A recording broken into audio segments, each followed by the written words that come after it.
જો મારો નમ્ર વિનંતી કે બને એટલું ભલે તમે દેશમાં જો વિદેશ લો અબજોપતિ તો કરોડપતિ પણ જે કંઈ ભલે નાના મોટા એક તો હાગા હાગામાં પ્રેમ રાખજો મહેરબાની કરી.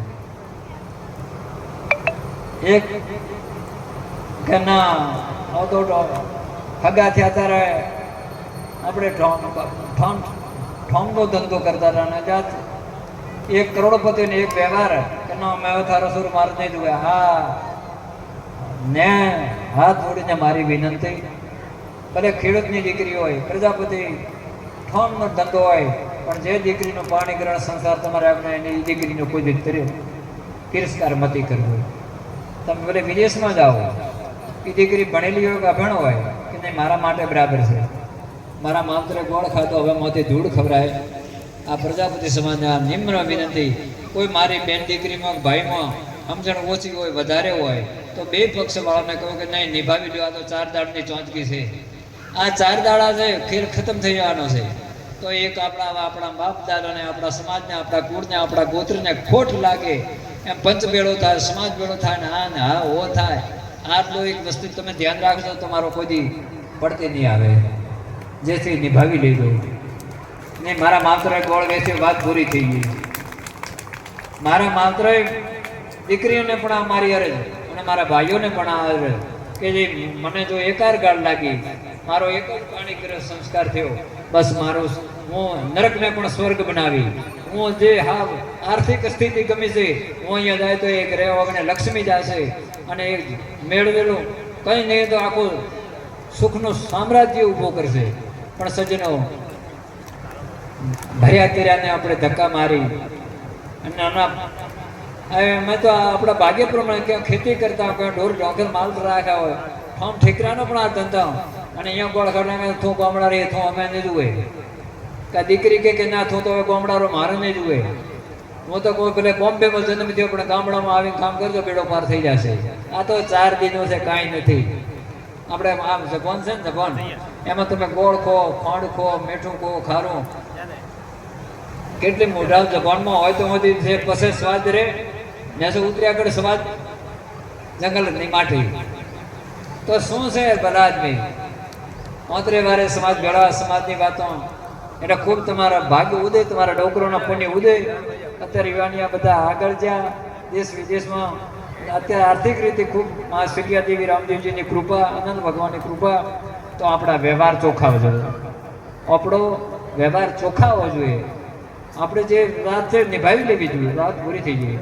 બને એટલું બચ્ચાને શિક્ષણ આપજો, ભલે ગ્રેજ્યુએટ બનો, દીકરીઓને ભલે ગ્રેજ્યુએટ ભણાવો, પણ ભલે ખેડૂત કદાચ ગામડામાં જો એના લગ્ન થઈ જાય નિભાવી લેજો, ભણતર જો આપવું થાય તો દીકરીને મદદ કરજો. દીકરીને મદદ કરજો તમારી એવી છે કે ભાઈ, અને ભાગ્યવાન અત્યારે કરે છે કે કાંઈ આડો આપણા જોડે એક મકાન બનાવી દેવું, એક બે દુકાન લઈ આવ્યા. તો દીકરીમાં દીકરામાં અંતર નહીં માનવું, બાકી તોડફોડ નહીં કરવાની. ગોળ ખાધ્યા પછી બીજો વિચાર આપવો જોઈએ. આપણે ભારતની હિન્દુ સંસ્કૃતિ આ છે, કારણ કે વિદેશમાં તમે જુઓ કોઈ સેટ નહીં.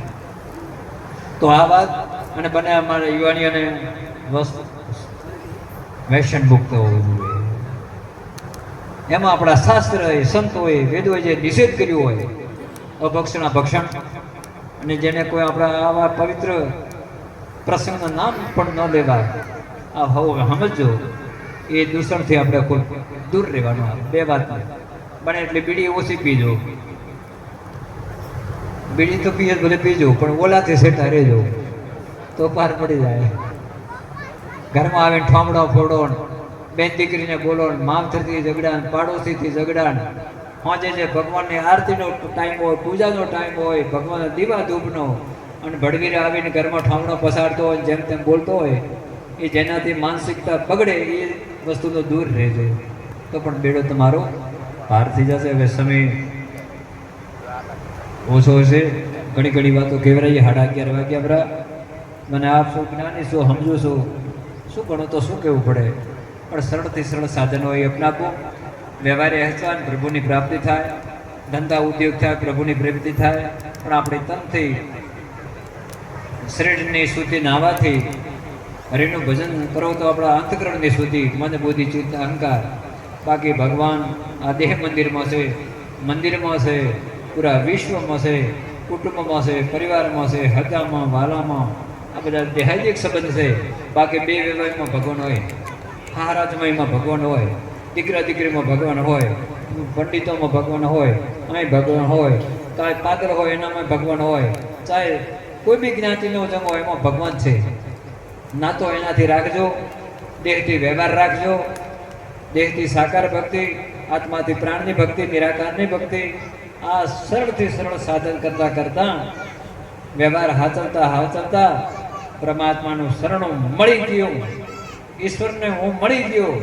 ઈશ્વર મારો છે, હું ઈશ્વરનો છું. માં કુળદેવી મારી છે, હું કુળદેવીનો છું. આવી દ્રઢતા બેડો પાર. પણ હવે જો તે પૂછાતા જાઉં તો ભલે જાજો, ના નથી. પગલો કરાવજો. પણ મા બાપની સેવા, અગામો પ્રેમ, વિશેષ મહેનત. બાકી બનવાને કોઈ ટાળનાર એના માટે તમે દરેક ગમે એ જોર આપવાજો. ગ્રહ શાંતિ ગમે તે કરાવો, ભુવાજીને ગમે તે પૂછું. બાકી જે પ્રાલબ્ધ તો છે એ ભોગવાનો છે. એટલે મારું કહેવાનો અર્થ, મારા પાસે આવે શુભ લક્ષ્મી આવે તો વિશેષ ગૌ માતાની સેવા કરજો. જાતે ગૌ માતાને ઘરે આજ્ઞા રાખો તો સદભાગી, પણ હવે થોડું મુશ્કેલ છે. પણ જ્યાં સેવા થતી હોય, અથાયોગ ભાગ.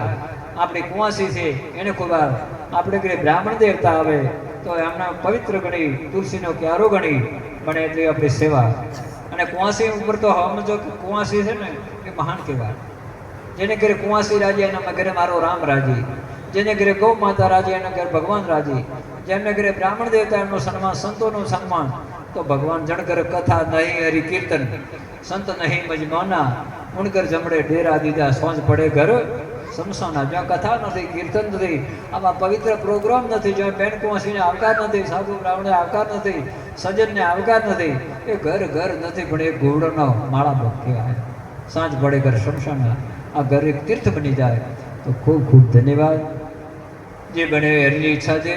આ સમય સંજોગ બધું મહાન છે. તમારા યોગ મળ્યા, આ તમે અરસપરસ મળ્યા.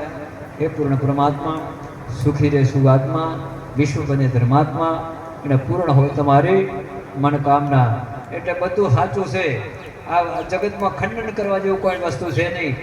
ખોટામાં ખોટું હોય તો આપણું એક મન છે. આપણે ઘણું સાંભળીએ, આમ થાય ને તેમ થાય ને આમ તેમ. નહીં, એ તો થતો હોય થશે.